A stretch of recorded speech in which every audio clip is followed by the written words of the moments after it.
नमस्कार स्टूडेंट्स, आज हम अपना आगे का पाठ चालू करेंगे। तो चूरन वाले भगत जी की कहानी अपन पढ़ रहे थे कि उनके ऊपर बाजार का कोई असर नहीं पड़ता है। ठीक है ना। कहीं आप भूल ना कर बैठिएगा, इन पंक्तियों को लिखने वाला मैं चूरन नहीं बेचता हूँ। जी नहीं, ऐसी हल्की बात भी ना सोचिएगा।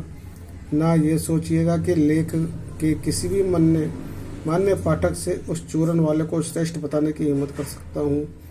क्या जाने उस भोले आदमी को अक्षर ज्ञान तक भी है या नहीं, और बड़ी बातें तो उसे मालूम क्या होगी। और हम आप ना जाने कितनी बड़ी बड़ी बातें जानते हैं। इससे ये तो हो सकता है कि वे चूरन वाला भगत हम लोगों के सामने एकदम नाचीज आदमी हो, लेकिन आप पाठकों की विद्वान श्रेणी का सदस्य होकर मैं ये स्वीकार नहीं करना चाहता हूँ कि उस अपदार्थ प्राणी को वे प्राप्त है जो हम में से बहुत कम को शायद प्राप्त है। उस पर बाजार का जादू वार नहीं कर पाता। माल बिछा रहता है और उसका मन अडिग रहता है। पैसा उससे आगे होकर भीख मांगता है कि मुझे ले लो, लेकिन उसके मन में पैसे पर दया नहीं समाती। वह निर्मम व्यक्ति पैसे को अपने आहत गर्भ में बिलखता ही छोड़ देता है। ऐसे आदमी के आगे क्या पैसे की व्यंग्य शक्ति कुछ भी न चलती होगी?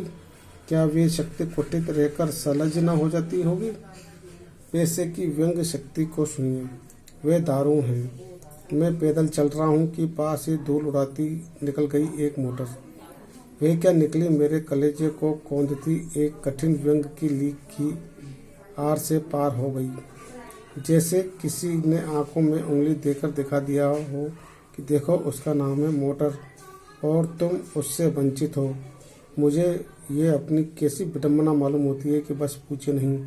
मैं सोचने को आता हूँ कि हाय, ये ही माँ बाप रह गए थे जिनके यहाँ मैं जन्म लेने को था। क्यों ना मैं मोटर वालों के यहाँ हुआ। उस व्यंग में इतनी शक्ति है कि जरा में मुझे अपने सबों के प्रति कृतज्ञ कर सकती है। लेकिन क्या लोग वैभव की व्यंग शक्ति उस चूरन वाले अकिंचित कर यानी अर्थहीन मनुष्य के आगे चूर चूर होकर नहीं रह जाती? चूर चूर क्यों कहो पानी पानी, कि ऐसा क्यों कहा है लेखक ने?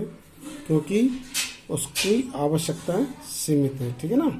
इससे आगे अपन कल पढ़ेंगे और आप रोजाना पाठ का रिवीजन किया कीजिए। जब अभी स्कूल खुल जाएंगे तो मैं आपसे सुनूंगा। ठीक, धन्यवाद।